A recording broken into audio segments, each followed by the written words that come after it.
It's another beautiful Saturday, and it's my pleasure to welcome you to the program Leading Women. My name is Toyin Adepoju.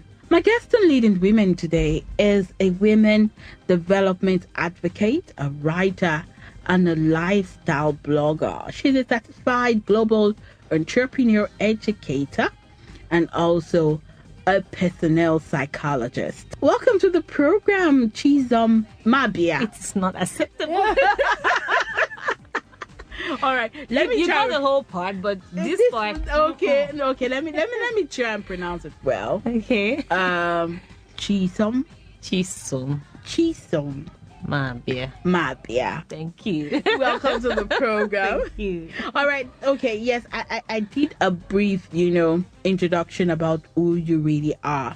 Are there some things I left? Okay. I want to say and believe that I am a happy girl. Seeking I a love beautiful this. life. Trapped in an adult body. I love that. I love the fact that, we just celebrated International Women's Day. Women's Day. And of course, some days back it was it International Happy Day? Yeah, like two days ago. Yeah. So I love the fact that you just acknowledge the fact that you're a happy girl. Yes, I am. It is rare. A lot of people out there are not really happy, though we try to fake it on social media or even cover it up with a lot of makeup. But what exactly makes you happy? Okay, happiness is from inside. It's an innate attribute that I tell myself I have to be happy. There's no other way around it. There's no other way to live life. So, and seeking my happiness is finding my beautiful life. So I don't have to look at Tito and say, Tito, I love your life. I want to have your life. That's like greed. That's like, not being satisfied. And there's a lot of, addendums to that. But I am happy, and then I want to be experiencing a beautiful life every day. So for me, it's more like an innate capacity. Is that the reason why you call yourself the Beautiful Life Advocate? The Beautiful Life Chick. Okay, the Beautiful Life Chick. Yes. I love that. And late last year, you put together a conference with the same theme. What do you mean by the beautiful life? For me, a beautiful life is a philosophy. It's a way of thinking. Okay. It creates such considerations of so many ways. We women, we're mothers, we're wives. We have so many capacities, and we wear so many caps, on this our head. And then we spend a lot of time, devoting to so many things, and then we forget ourselves. And then another way to look at it is because I want to have a beautiful life. I've had experiences, just as the experience you shared, and that you have to give back. There's a way you have to do things to make life better for someone else and for yourself, for your community, for your family. And it doesn't have to be the way the other person is doing things. So as the more you go back, you reflect on the things that you should do or have done or will do. And then with all the experiences that you have when you were growing up, it makes your life beautiful. Say, for instance, your parents are farmers. I wouldn't excuse for someone who wants to become a medical doctor and say, I don't want to wear this farm cap. Let me remove it. But it never leaves you, because when you were growing up, you have a foundation of a farmer. And it never leaves you. Even when you are sleeping, you will be dreaming of how the farm is being, managed. So you have it innate, and there's no way you can remove it from your mainstream. So I tell you, your beautiful life is when you accept who you are, and then being able to translate who you are to who you want to become. That's when you'll be able to attain your beautiful life. We cannot all be westernized. We have our culture. We have things that makes us beautiful as Africans, that makes us beautiful as Nigerians. And we cannot escape it. We cannot rule them out. We need them to be able to forge ahead. That's another way to look at the beautiful life. So in a nutshell, it's all about you appreciating your own life. Yes. Seeing the beauty in your own life. True. Not competing with your neighbor, but collaborating. Wow, fantastic. But what led to this realization that there was a need to advocate for the beautiful life?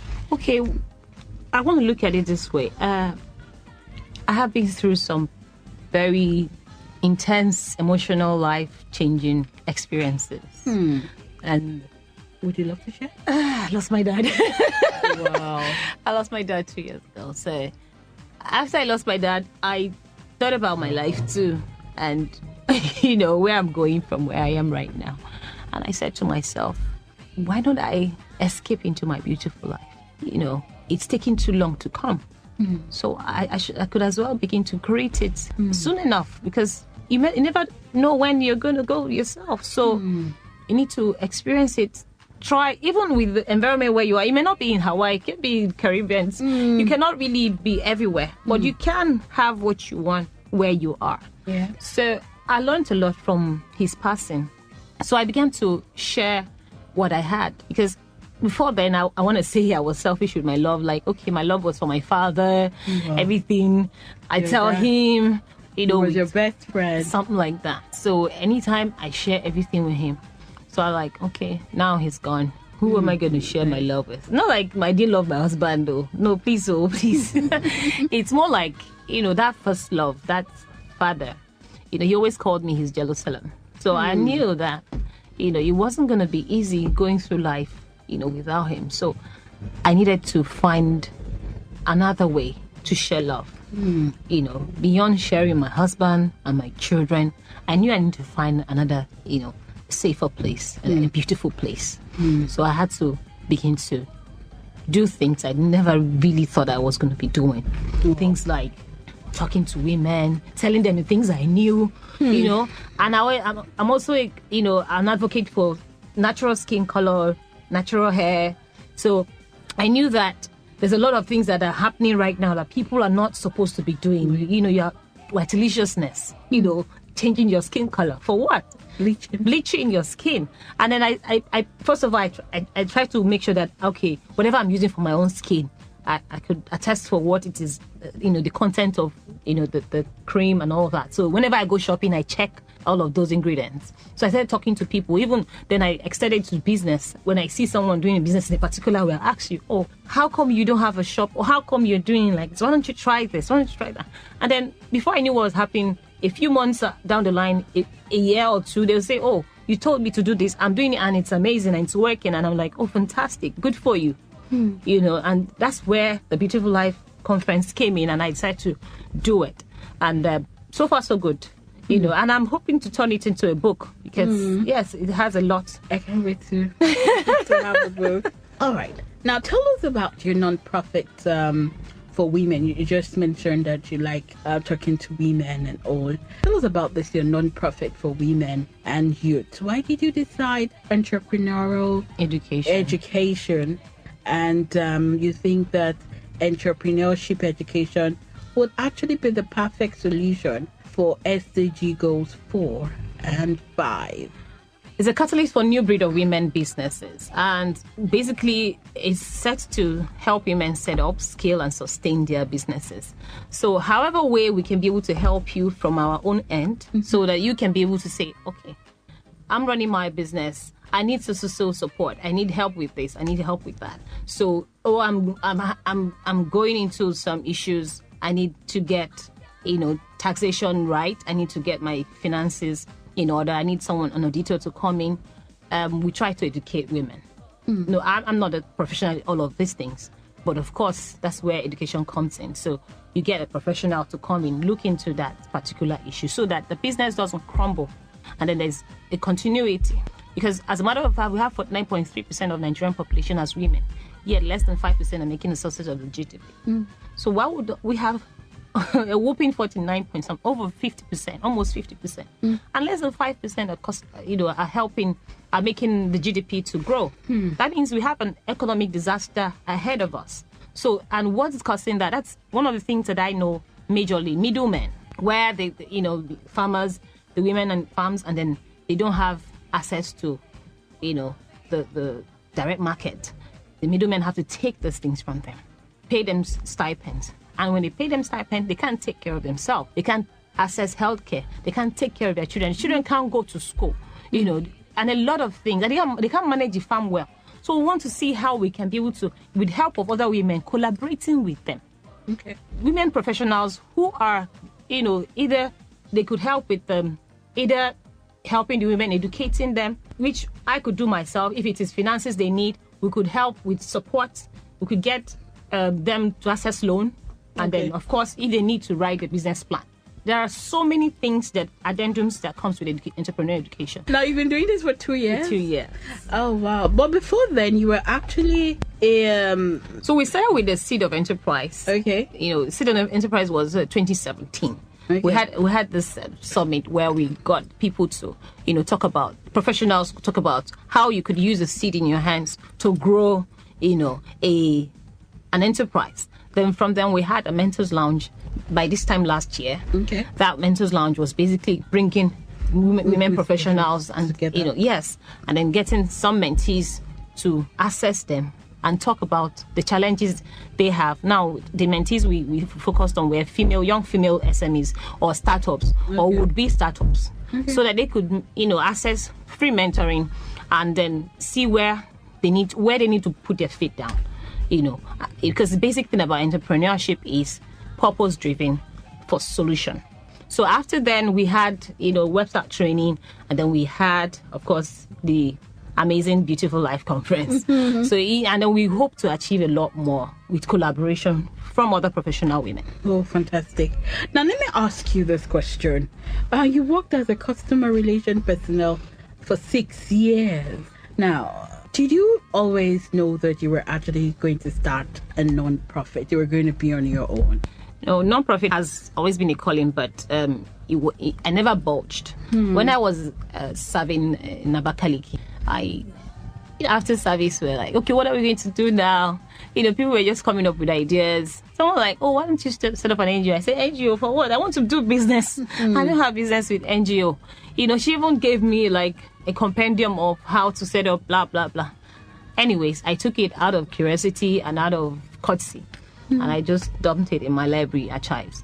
But now, think about it. I see that we need each other. And we need to also grow that know, like, and trust factor, which I have grown with Tito right now. Yeah. So basically, a lot of businesses right now are lacking in that aspect.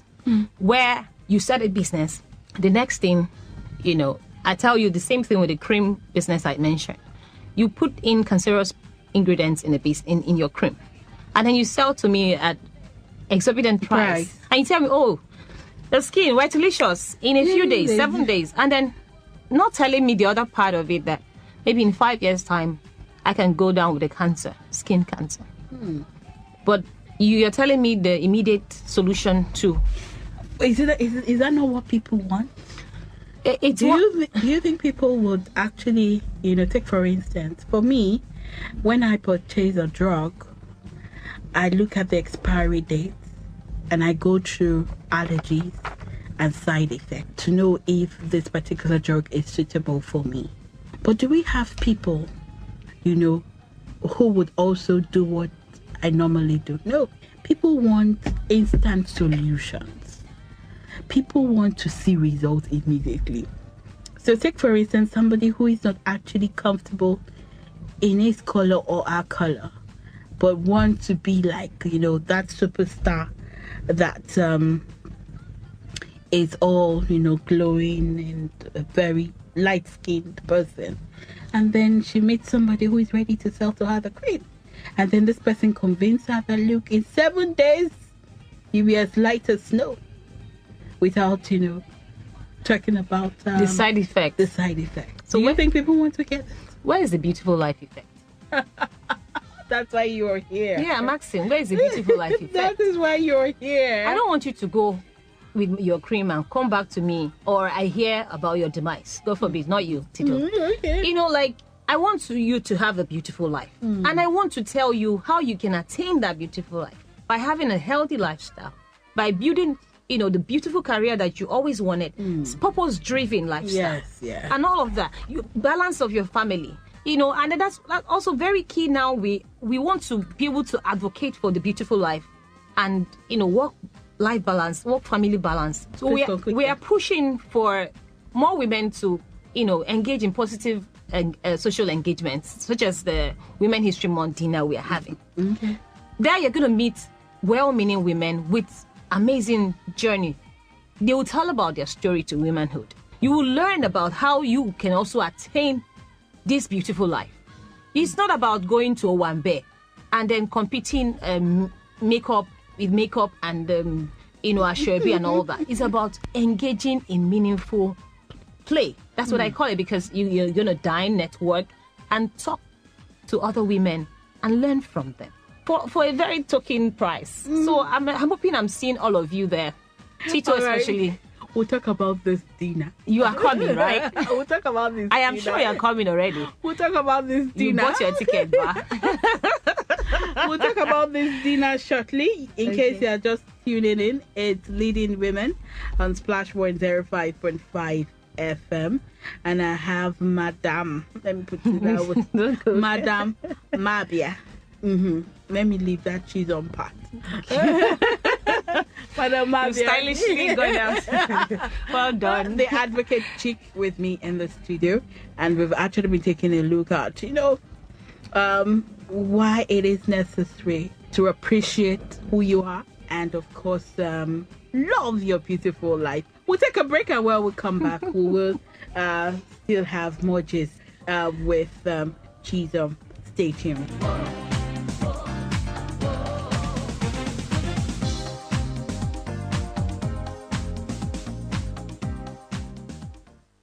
Splash FM 105.5.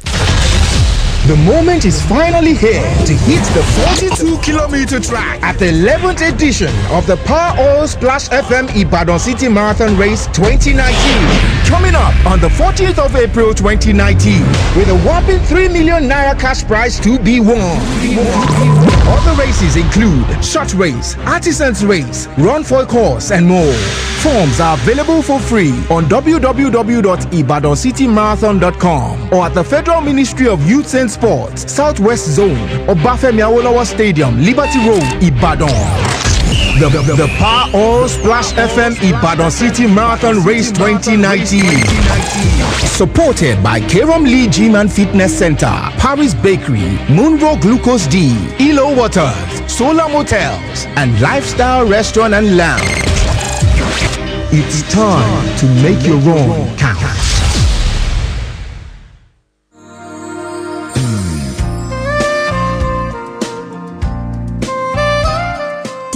A fully furnished, nice and comfortable hostel accommodation in University of Ibadan, or a place for seminars and executive trainings at the same venue? You do not have to worry. Adebayo Akonde Hall suits your lodging needs and provides you a home away from home. Adebayo Akonde Hall is a 4-star hostel built in a serene environment with constant supply of electricity.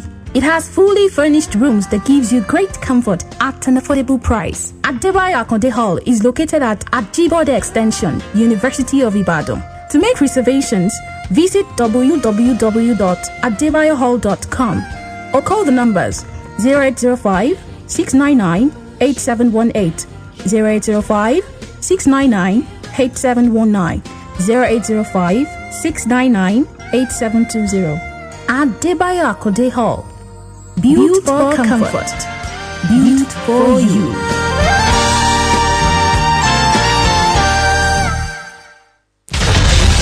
The moment is finally here to hit the 42-kilometer track at the 11th edition of the Power Oil Splash FM Ibadan City Marathon Race 2019.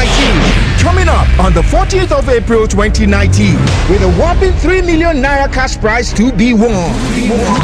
Other races include short race, artisans race, run for a course, and more.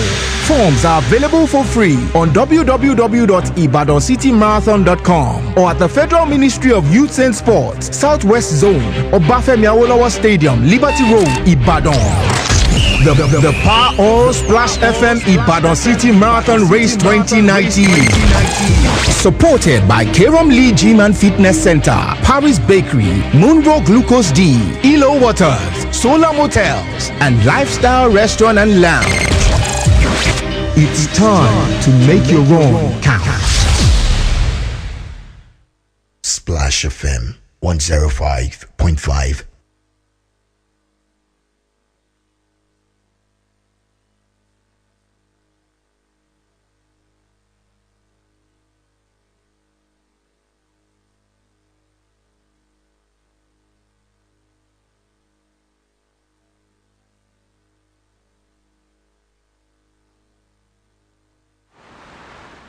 Spread your wings on Splash 105.5 FM.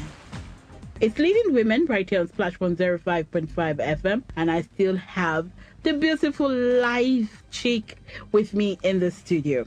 Hope you're having fun. I am. All right. With a beautiful Tito. I love that. Now, this question is one question, I would want you to, explain some very important information maybe we don't know. I had this interview with one woman. I've forgotten her name right now, not for radio. And then she said that, look, why would you want to ask me work, family, life balance? Do you get to ask men if how do they manage their work? How do they manage their family? Why is it that we throw this question at women? Now, with your background in psychology, would you say the issue of work-family balance is hurting the curse of gender equity? Oh, well, I am just hearing that for the first time. But I can understand when a woman is fierce, to get back to you and say, why are you asking me? Am I the only one running the family? Exactly. For them, it's like a defense mechanism. But really, let us just tell ourselves the truth. A woman can multitask. A woman is built to multitask. The life fantasy for men is lower than that of a woman. Yeah. Why is that? Because as a family woman, family makes you have the endurance. Some men believe that women put a lot of pressure on men. That is the reason why we have that figure. That is somebody's own thoughts. Well, that's a personal opinion from that angle. But I really think that, if you check your numbers, you know that women have the ability to multitask. They manage the home. They still run a career. They are the drivers. They are the shoppers, do all the shopping. They plan the holidays, everything.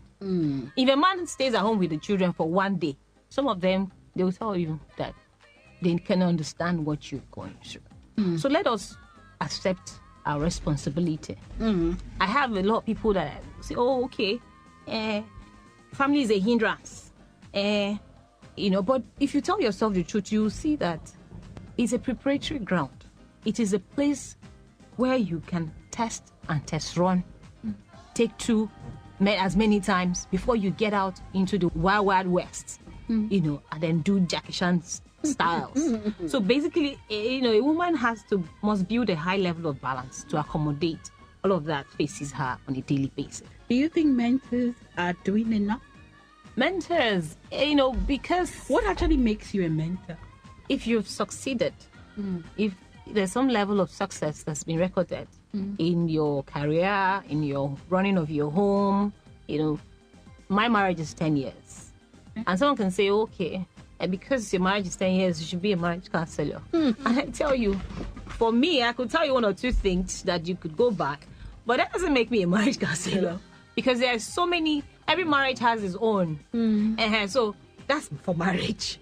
Every marriage. So I may be able to pass for one. But for me, mentoring in every category of life takes what are you passionate about giving out? What do you want to tell somebody? How do you want to encourage somebody? How do you want to inspire somebody to aspire? So you really have to use all of the knowledge you have, in a way that it would conspire to inspire for the person to aspire. I love this. So do you think that young girls these days are actually ready to be mentored? Don't you think that if everybody's actually looking for, they want to cut corners, they want everything to happen as fast as possible? I was just going to say that patience is a virtue. Patience is a virtue which we don't have. The regular Nigerian doesn't have patience. You see everybody honking on the road. In fact, I can interpret every honk I hear as I'm driving to this station today. Because we are all angry. We are all, vexing about, oh, this woman has started again. She's keeping late night. All that, all this. So patience is something that even the young girls have inherited. from the adult. They don't have patience. What are you telling me? I have been through school. I didn't even go to school on time. I got into school when I was 18. So times 4 years with strike, 6 years. How much time do I have before I get married? And then my husband, will he have a car? Let me just go and make the money by myself. Let me not even waste time. So patience is something that, it's not built into the fabrics of Nigeria or West Africa right now because of the poverty level and the less awareness level. Like, we're not aware of what's going on or what we should even do. So that's where entrepreneurship education should even come in. That's where strategic education should even come in. Where you, early in life, you should even learn what you really want to do, just like Tito had done.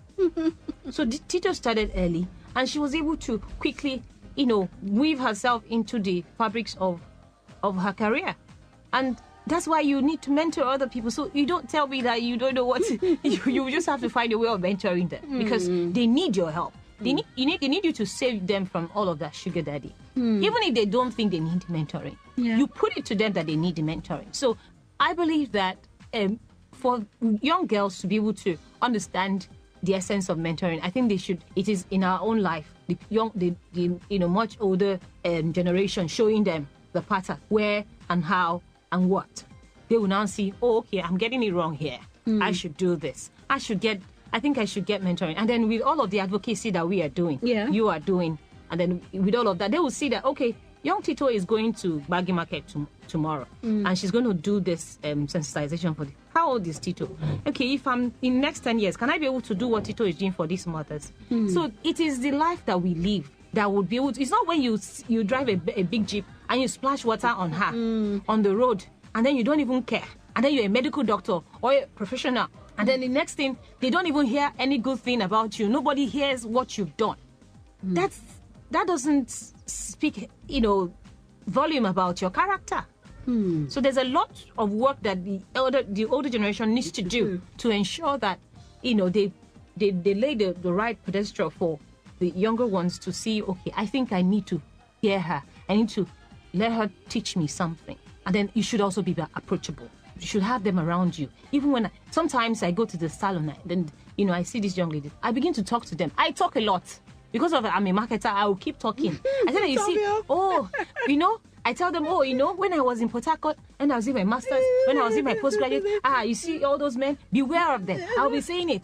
Even if they don't like it, even if they don't want to hear, that's another way of that's like roadside mentoring, if I would say it like that. But it is still mentoring. You see, mentoring doesn't have to happen in an office environment with posh anything. It can happen on the roadside. You can just see someone and say, look, you look like my sister. I want to tell you something. You just tell her quickly whether she likes it or yes. You keep moving. You've touched somebody's life. Thank you for that. Now, reflecting on your advocacy for... So I hope you change your mind. Yeah, okay. Now, reflecting on your advocacy for the beautiful life, do you agree that one can only find fulfillment in doing something they're passionate about? Because lately, there have been arguments that you don't necessarily need to chase after your passion, because it's believed that passion does not translate into money. You only need to put passion into whatever you find yourself doing. Okay, I will look at it this way. As a person, I want to ask, what's your purpose in life? Do people really? What's your purpose? Find answers? 5 years' time, 10 years' time, what I'm doing right now, will it give me purpose? Will it fulfill my life? Would I be happy? You see, if I'm not doing something that makes me happy, in the whole entirety of it, maybe a little segment of it. Just like you've been here for 2 decades, I guess. I guess. I've been here for like 11 years now. 11 years plus, because of course you've been having little mentoring here and there before then. Yes. And then you saw that this gives you happiness. When you get home, you're resting, you're remembering what you've done, and you're looking at how you can make it better. How can you add to the economic development if you're not happy? How can you translate into growth as a person, for your family, for your community, if you're doing something that just gives you money? That means that you could actually look the other way and get some money, and then the wrong thing is done. So passion and purpose takes the place of pride and poverty.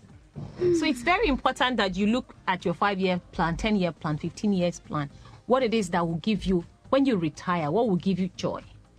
I recently was listening to a radio station, and this retiree woman now she retired from oil and gas serve, and then she realized that the retirees, she retired at 60 and her brain cells have not died. So apparently she could still add value to the economy. What did she do? She set up an initiative, and with that initiative, she's also canvassing for other retirees just like her whose brains have not died, whose all of those years of training and expertise is still there, for them to be able to churn out some kind of education, some kind of information that can help the economy.